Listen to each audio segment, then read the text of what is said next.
Number go up. Inside Crypto's Wild Rise and Staggering Fall by Zeke Faux. This is a book summary.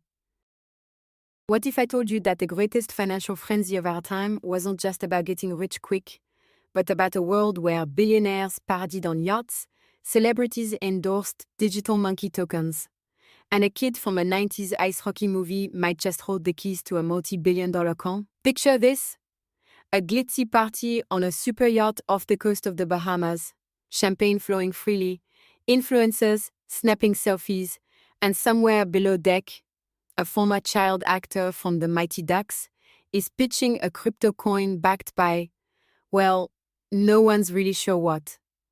The same actor who once played the innocent kid on screen is now a power player in a market worth trillions, where fortunes are made and lost overnight with the tap of a screen. Meanwhile, at a conference in Miami, a crowd of tech bros and wannabe millionaires chant HODL like it's a religious mantra. Amer declares Bitcoin the future of finance while sidestepping questions about rising sea levels that might soon swallow his city. And at the center of it all, Sam Bankman-Fried, the so-called boy king of crypto, scrolls through emails on 6 monitors in his shoeless, unkempt glory, secretly playing with billions of dollars of other people's money. This isn't just a story about Bitcoin or blockchain technology, it's a story about how a hobby for nerds turned into a global obsession. It's a story about human greed, about con men who sold dreams of financial freedom to millions and then partied like Roman emperors as the walls started to crack. It's about how a kid from Brooklyn, armed with nothing but a notebook and a lot of questions, set out to uncover the truth behind the digital gold rush and stumbled into a world of corporate lawyers, drug lords, and scam factories run by Chinese gangsters in Cambodia. Welcome to the story of crypto's wild rise and spectacular collapse. A story of greed, lies, and a whole lot of people who should have known better. This is the saga behind Zeke Faux' explosive book, Number Go Up, Inside Crypto's Wild Rise and Staggering Fall. Chapter 1: The Boy King of Crypto. Our story begins in the Bahamas, 2022. Enter Sam Bankman-Fried, the boy king of crypto. Forbes called him the world's richest person under 30, worth a cool $20 billion. He looked every bit the part of the eccentric genius. Wild, uncombed hair, baggy t-shirts, and a beat-up Toyota Corolla parked outside his office. His crypto exchange, FTX, was supposed to revolutionize finance, a shining beacon of transparency in a world known for shadowy deals. But behind the disheveled hair and awkward smiles was a secret. Bankman-Fried was running one of the greatest financial frauds since Bernie Madoff. The irony? Even as he sat in meetings, promising to reshape Wall Street and give away his billions for the greater good, Bankman-Fried was secretly siphoning billions of dollars of customer funds into risky trades, luxury condos, and celebrity endorsements. On his desk, next to the half-eaten chickpea korma and 6 glowing monitors, were the clues that Zeke Faux would later piece together: suspicious transactions, inflated valuations, and a web of offshore accounts that made the Panama Papers look like a toddler's puzzle. To the media, Bankman-Fried was a tech savant, the kind of billionaire who slept on beanbags and promised to give away his fortune to save the world. To politicians, he was a rainmaker, writing checks to both sides of the aisle with an easy smile and a promise that crypto was the future of finance. To investors, he was a messiah, the wunderkind who might just turn their dreams of moonshot profits into reality. But while everyone else was dazzled by his supposed brilliance, Zeke Faux, an investigative reporter with a knack for unraveling scams, saw something else: the cracks in the facade. Why was FTX registered in a tiny Caribbean island known for lax regulations? Why did billions of dollars worth of a so-called stablecoin called Tether keep moving in and out of FTX like a money laundering carousel? And how did a 29-year-old go from relative obscurity to controlling an empire worth tens of billions practically overnight? The deeper Zeke dug, the stranger it got. FTX's top brass were rumored to have a polycule, a tangled web of relationships that seemed more at home in a reality TV show than a financial empire. One of Bankman-Fried's closest associates was reportedly spending millions to genetically engineer super-intelligent guard dogs. Meanwhile, on the internet, crypto influencers and YouTube gurus continued to chant hodl and tell their followers that FTX was the safest bet around. But the numbers didn't lie. By the summer of 2022, as the market crumbled and billions vanished overnight, the truth was impossible to ignore. FTX wasn't the future of finance. It was a house of cards built on greed, deception, and the hope that no one would ever bother to check the ledger. And while investors, politicians, and the media hailed him as a visionary, no one was asking the hard questions, except maybe Zeke Faux. Chapter 2. Tether. The $55 billion mystery. To understand how deep the rabbit hole goes, we need to talk about Tether, the so-called stablecoin that claimed to be backed one-to-one by US dollars. It was supposed to be the crypto world's anchor, a digital dollar that wouldn't sway in the storm of price spikes and crashes. But in reality, no one knew where those billions were, or if they even existed. It was like discovering that the vaults of Fort Knox might be filled with monopoly money. When Zeke Faux decided to follow the money, he didn't expect to end up in a web of shell companies, offshore havens, and a rogues gallery of characters that seemed plucked straight from a crime thriller. Tether's executives were a curious bunch. One of them was an Italian plastic surgeon turned electronics importer who once got caught selling fake Microsoft software. Another was a former child actor from the Mighty Ducks, and despite claiming to hold billions in safe investments, Tether's supposed reserves were nowhere to be found. De mon Zeke tag, de mon survie les got. He discovered that Tether was supposedly holding $30 billion in commercial paper, a type of short-term loan usually reserved for corporate giants like Apple or Microsoft. But when he reached out to Wall Street traders, they laughed. No one had ever seen Tether buy so much as a dime of commercial paper. It was as if a kid claimed to own half of Manhattan, but couldn't show you a single deed. In the shadows of this mystery was a far bigger problem. Tether wasn't just another crypto coin, it was the foundation holding up the entire market. More Tethers were traded each day than any other cryptocurrency. It was the grease in the wheels, the chips at the casino, and the poker table itself. Without Tether, the whole crypto market might just grind to a halt. But the questions didn't stop there. Why were Tether's headquarters registered in the British Virgin Islands, a place famous for its no-questions-asked policies? Why did its banking partners seem to vanish like ghosts? And why, in an old company document buried on Tether's website, did it say that if things went south, they might just abscond with the reserve funds? As Zeke dug deeper, he found that Tether's biggest customers were offshore exchanges that traditional banks wouldn't touch with a 10-foot pole. They used Tether to move billions across borders in seconds, no questions asked. It was the Wild West of finance, where the sheriffs were asleep and the outlaws were in charge. And in Miami, at a crypto conference that felt more like a carnival than a business event, Zeke confronted Sam Bankman-Fried, the boy king of crypto himself. When asked if Tether was just printing coins out of thin air, Sam shrugged it off. "We've wired them a lot of dollars," he said. But his explanation was about as solid as a cardboard safe.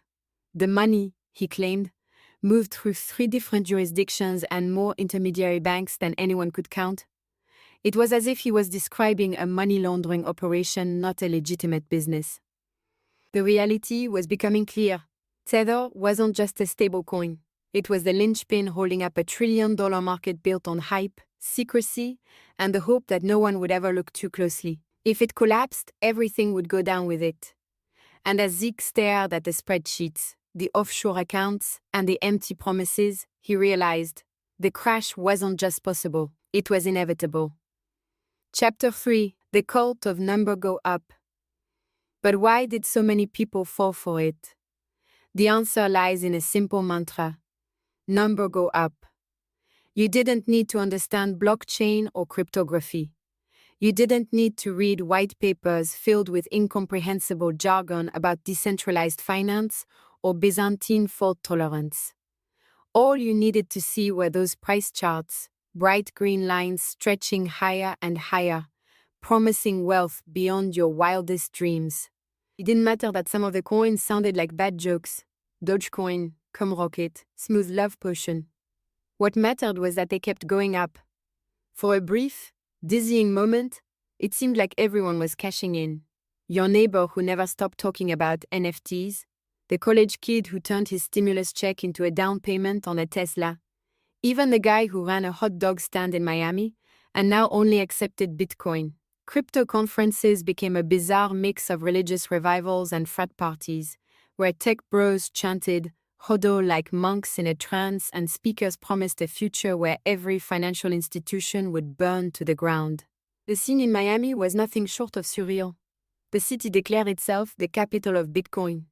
And the mayor, with the enthusiasm of a televangelist, talked about paying government employees in crypto while floodwaters lapped at the edges of South Beach. Outside the conference, a dumpster overflowed with worthless Venezuelan bolivars, slapped with a label that read, "Cash is trash." And at the center of it all was Brock Pierce, a former child actor from the Mighty Ducks. Pierce flew around in a Gulfstream jet painted with Monopoly money and the Bitcoin logo, throwing parties on super yachts and pitching a stablecoin backed by. Well, no one was really sure. He wore leather vests and bracelets, like he was auditioning for Pirates of the Caribbean, and talked about building a utopia for crypto believers on a military base in Puerto Rico. His latest scheme? A timeshare on a mega yacht called Chakra, where crypto millionaires could dock in Monaco or Miami, clink glasses of Dom Perignon, and pretend they weren't one margin call away from ruin. But Brock Pierce was just one of the characters in a rogues gallery of grifters and visionaries. There was the Italian plastic surgeon turned Tether executive who once got caught selling counterfeit Microsoft software. There was Alex Mashinsky, founder of Celsius Network, who promised 18% interest on crypto deposits at a time when banks were paying almost nothing. And then there was Sam Bankman-Fried, the boy king of crypto, who wore cargo shorts to meetings and claimed he'd only gotten rich so he could give it all away. By the time Zeke Faux caught up with him in the Bahamas, Bankman-Fried was secretly siphoning billions of dollars of customer funds to finance bad trades and celebrity endorsements. Even as the cracks started to show, even as exchanges froze withdrawals and the coins began to crash, the faithful refused to believe the dream was over. The chant of number go up was more than a mantra. It was a prayer, a desperate hope that the bubble might inflate just long enough for them to cash out. Because in the end, it wasn't really about decentralized finance or a rebellion against big banks. It was about something much simpler, much older. The dream of easy money, and for a while it seemed like that dream might just come true. Chapter 4. The Dark Side, Scams, Slavery, and Schemes. But behind the memes and the Lambos was a much darker reality. For most, crypto was just a game, a way to get rich quick with pixelated monkeys and meme coins. But for others, it was a trap, a nightmare that stretched halfway around the world. Zeke Faux's journey took him far from the glittering parties of Miami and the mega yachts of the Bahamas to the dark underbelly of Southeast Asia, to Cambodia, where crypto was no longer a joke, but a weapon in the hands of criminals. In Phnom Penh, down dusty roads lined with dilapidated buildings, Zeke uncovered how crypto was fueling human trafficking rings run by Chinese gangs. This was a side of crypto that the TikTok influencers and YouTube millionaires didn't talk about. A world where sprawling compounds were filled with terrified workers, prisoners really, who had been lured from countries like Malaysia, Thailand, and Vietnam with promises of high-paying jobs. What they found instead were armed guards, barred windows, and a cruel choice: scam or starve. Inside these scam factories, entire floors were packed with young men and women, hunched over computers for 16 hours a day, spamming messages on WhatsApp and Telegram, trying to trick people around the world into buying worthless coins or handing over their life savings. The scripts were chillingly effective. Fake love interests, fake investment tips, fake promises of freedom from debt. And the more they scammed, the less likely they were to be beaten, or worse. The gangs behind these operations weren't small-time crooks. They were organized, ruthless, and they operated with near-total impunity. The local police were either paid off or too terrified to intervene. Even the government seemed powerless, or perhaps complicit. It was a twisted ecosystem where the profits from one crypto scam were used to bankroll the next, and the victims were on both ends of the line, the ones who lost their money and the ones who were forced to steal it. For the crypto faithful back in the US, this was all invisible. While they were bidding millions on Bored Apes and minting NFTs of pixelated punks, the coins they traded so casually were being laundered through accounts that traced back to these Cambodian compounds. The more Zeke uncovered, the clearer it became. Crypto wasn't just a bubble waiting to pop. It was a blood-stained pipeline that ran from Wall Street to Phnom Penh, where every spike in Bitcoin's price came at the cost of someone's freedom. And it wasn't just Cambodia. Zeke followed the trail to the Philippines, where pyramid schemes disguised as play-to-earn games had trapped thousands in a cycle of debt. He spoke to farmers who had mortgaged their land to buy digital monsters, only to see the game collapse when the coins crashed. There was El Salvador, where President Nayib Bukele's Bitcoin experiment turned ordinary people into unwilling speculators, their life savings hanging on the whims of a market they didn't understand. This wasn't just a story of greed. It was a story of how that greed was destroying lives far from the tech bros and influencers cashing in. A story of how a technology that promised freedom ended up fueling slavery. And as Zeke looked into the eyes of a young man in Cambodia, beaten and desperate to escape, he couldn't help but wonder how many more were out there, trapped in the shadows of crypto's glittering facade. Every time the numbers went up, someone else paid the price. Chapter 5. The Fall. Billions lost in seconds. The party finally ended. The flashing lights dimmed, the champagne ran dry, and the glittering yacht slipped into shadow. Billions vanished overnight as one crypto firm after another turned out to be a house of cards built on lies and leveraged bets. The headlines came fast and brutal. Exchanges insolvent, wallets drained, fortunes wiped out in the time it takes to send a tweet. The world watched as crypto's boy king, Sam Bankman-Fried, was arrested and disgraced, led away in handcuffs from his Bahamas compound. A modern-day Icarus who flew too close to the sun on wings made of code and hubris. Crypto didn't die, but the fever had broken. The dream of decentralized finance lay in ruins, buried beneath lawsuits and SEC investigations. The vision of a world where banks were obsolete and money flowed freely, without borders or middlemen, now seemed like a cruel joke. The influencers who once hawked coins on Instagram fell silent. Discord servers and Reddit threads that had buzzed with to-the-moon memes went dark. And millions of ordinary investors, teachers, nurses, college kids were left holding the bag. For them, the crash wasn't just numbers on a screen. It was cancelled vacations, postponed retirements, and second jobs taken to make up for the savings that vanished overnight. In Miami, construction cranes halted over half-finished luxury condos. In Texas, once roaring crypto mining farms sat abandoned, their rows of servers gathering dust, victims of skyrocketing energy costs and plummeting Bitcoin prices. The techno-utopian dream of Web3, where every transaction would be free from censorship and middlemen, looked more like a mirage shimmering in the desert heat. But maybe we should have seen it coming. Maybe the signs were always there, in the cringe-worthy celebrity endorsements, the endless stream of new tokens promising riches, the cultish chants of "Hodl" and "Buy the dip." In the way politicians who couldn't explain a blockchain were suddenly tweeting laser-eyed profile pictures, and billion-dollar firms run by 20-somethings with no risk management were taken at their word. So, what's the lesson here? Is it that crypto was always a scam? That the promises of instant wealth were no different than the Ponzi schemes of the past, just dressed up in slicker marketing and new jargon? Maybe it's that we should trust our gut when something sounds too good to be true. Or maybe it's that, in the end, we're all suckers for the promise of easy money, for the seductive idea that we can beat the system if we just get in early enough.